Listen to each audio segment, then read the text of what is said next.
آپ صلی اللہ علیہ وآلہ وسلم نے ارشاد فرمایا وہ دعا رد نہیں ہوتی جس دعا کے شروع میں بسم اللہ الرحمن الرحیم پڑھا جائے، وہ اللہ کے حضور میں ضرور قبول ہوتی ہے، اور وہ دعا بھی جس کے آغاز میں آقا نامدار حضرت محمد صلی اللہ علیہ وآلہ وسلم پر درود و سلام پڑھا جائے۔ جب بسم اللہ الرحمن الرحیم نازل ہوئی تو بادلوں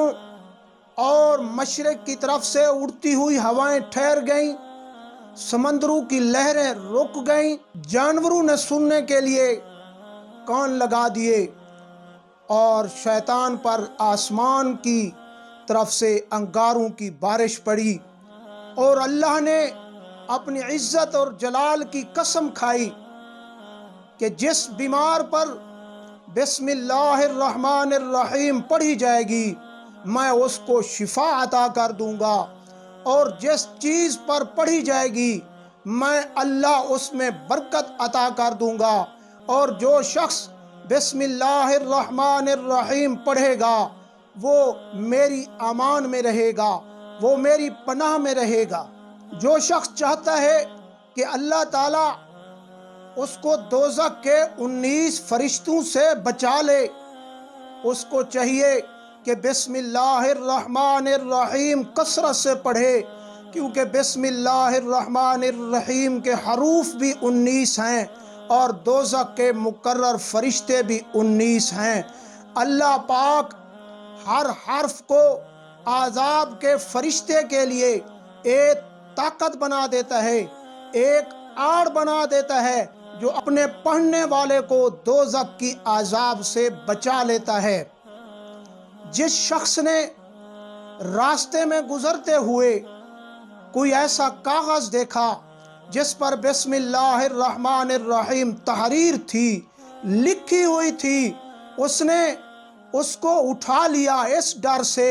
کہ کہیں یہ پامال نہ ہو جائے، کہیں اس کی بے حرمتی نہ ہو جائے، تو اللہ تعالیٰ کے نام کی تعظیم کرتے ہوئے تو اللہ تعالیٰ ایسے شخص کا نام صدیقین کی فہرست میں لکھ دیتا ہے،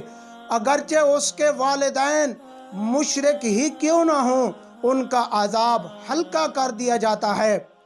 آپ صلی اللہ علیہ وآلہ وسلم نے ارشاد فرمایا جب شخص بسم اللہ الرحمن الرحیم پڑھتا ہے تو جنت اللہ تعالیٰ سے فرماتی ہے کہ اے میرے پروردگار اس شخص کو بسم اللہ الرحمن الرحیم کے صدقے جنت میں داخل فرما دے۔ تو میرے بھائیو، جس شخص کے لیے جنت اپنے رب سے یہ التجا کرے کہ میرے اس بندے کو جنت عطا فرما دے تو وہ شخص ضرور جنت میں داخل ہوگا۔ جب اللہ پاک نے لوح اور قلم کو پیدا کیا تو قلم کو حکم دیا کہ لکھ۔ قلم نے لوح پر وہ سب کچھ لکھ دیا جو قیامت تک ہونے والا ہے، اور قلم نے سب سے پہلے جو لکھا وہ بسم اللہ الرحمن الرحیم تھی، کہ جو شخص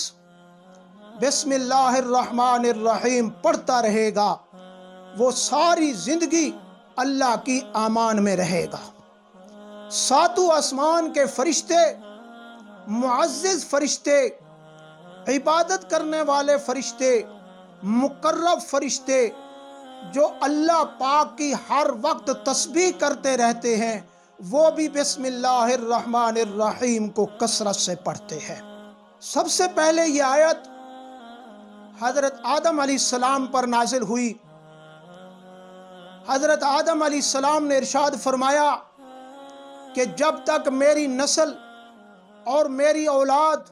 اس کو کثرت سے پڑھتے رہیں گے وہ اللہ تعالیٰ کی امان میں رہیں گے۔ اس کے بعد یہ آیت حضرت ابراہیم علیہ السلام پر نازل ہوئی۔ حضرت ابراہیم علیہ السلام نے اس کو اس وقت تلاوت کیا تھا جب اس کو منجنیق کے پلڑے میں تھے، اور وہ منجنیق کے پلڑے میں تھے اور اس کو آگ میں پھینکا جا رہا تھا، تو ابراہیم علیہ السلام نے اس آیت کو اس وقت پڑھا تھا۔ اللہ پاک نے اس آیت کے پڑھنے کی برکت سے آگ کو ٹھنڈا کر دیا، آگ کو سرد بنا دیا کہ میرے ابراہیم کو کوئی تکلیف نہ ہو۔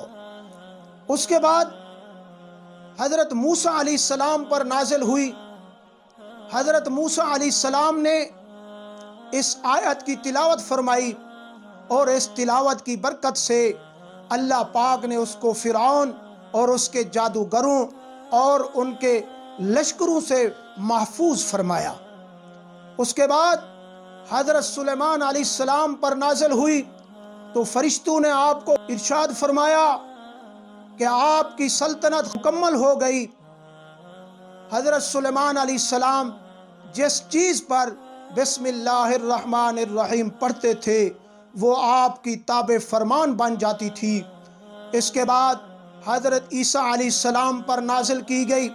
حضرت عیسیٰ علیہ السلام خوش ہوئے اور اپنے حواریوں کو جمع کیا اور ان کو خوشخبری سنائی کہ آج مجھ پر اللہ کی طرف سے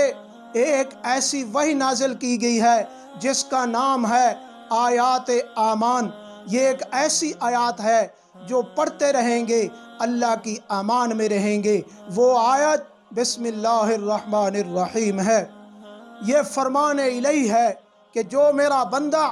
بسم اللہ الرحمن الرحیم کثرت سے پڑھتا رہے گا میں اس کو گناہوں سے محفوظ رکھوں گا، اس کو دوزخ سے محفوظ رکھوں گا، ہر قسم کی برائیوں سے محفوظ رکھوں گا۔ جو میرا بندہ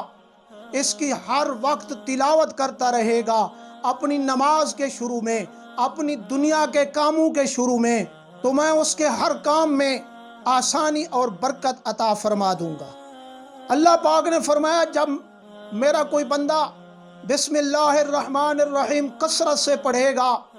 تو میں اس پر عذاب قبر کو ختم کر دوں گا اور اس کی قبر کے اندر منکر نکیر کے سوالوں کا جواب آسان فرما دوں گا، اس کی قبر کے اندر بھی حفاظت کروں گا، اس کو قبر کے اندر بھی اپنی رحمت سے امان عطا کر دوں گا، اور جب وہ قبر سے اٹھے گا تو اس کا چہرہ نور کی طرح چمکتا ہوگا، اور پل صراط پر میں اپنے ایسے بندوں کو ایسا نور عطا فرماؤں گا یہاں تک کہ وہ اس نور کی برکت سے وہ جنت میں لے جائیں گے۔ آپ صلی اللہ علیہ وآلہ وسلم نے ارشاد فرمایا وہ دعا رد نہیں ہوتی جس دعا کے شروع میں بسم اللہ الرحمن الرحیم پڑھا جائے، وہ اللہ کے حضور میں ضرور قبول ہوتی ہے، اور وہ دعا بھی جس کے آغاز میں آقا نامدار حضرت محمد صلی اللہ علیہ وآلہ وسلم پر درود و سلام پڑھا جائے، اور دعا کے اختتام پر بھی درود و سلام پڑھا جائے، وہ دعا بھی اللہ کے حضور میں قبول ہوتی ہے۔ آپ صلی اللہ علیہ وآلہ وسلم نے ارشاد فرمایا قیامت کے دن میری امت بسم اللہ الرحمن الرحیم پڑھتی ہوئی آگے آئے گی، اور ان کے اعمال ناموں کے ترازو میں اتنا وزن ہو جائے گا، دوسری امتیں ان پر رشک کریں گی اور پوچھیں گی کہ ان کے اعمال میں اتنا وزن، اس قدر وزن کیسے ہو گیا؟ تو انبیاء علیہ السلام ان کو جواب دیں گے کہ امت محمدیہ کے کلام کا آغاز ہی اللہ کے ایسے 3 ناموں سے ہوتا ہے، اگر وہ اللہ کے 3 نام ترازو کے ایک پلڑے میں رکھ دیے جائیں اور دوسرے پلڑے میں تمام مخلوقات کی برائیاں رکھ دیے جائیں تو وہ اللہ کے 3 نام ایسے ہیں جو ان تمام برائیوں سے وزن میں بڑھ جائیں گے۔ یہ آیت امان بسم اللہ الرحمن الرحیم ہر مرض کی شفا، ہر بیمار کے لیے شفا، ہر دوا کی مددگار، دوزخ سے نجات، گناہوں سے امان، چہرہ مسخہ ہونے سے امان۔ جو شخص اس کو پڑھتا رہے گا، اس کا ذکر کرے گا، اس کو بار بار پڑھتا رہے گا، وہ ساری زندگی اللہ کی امان میں رہے گا۔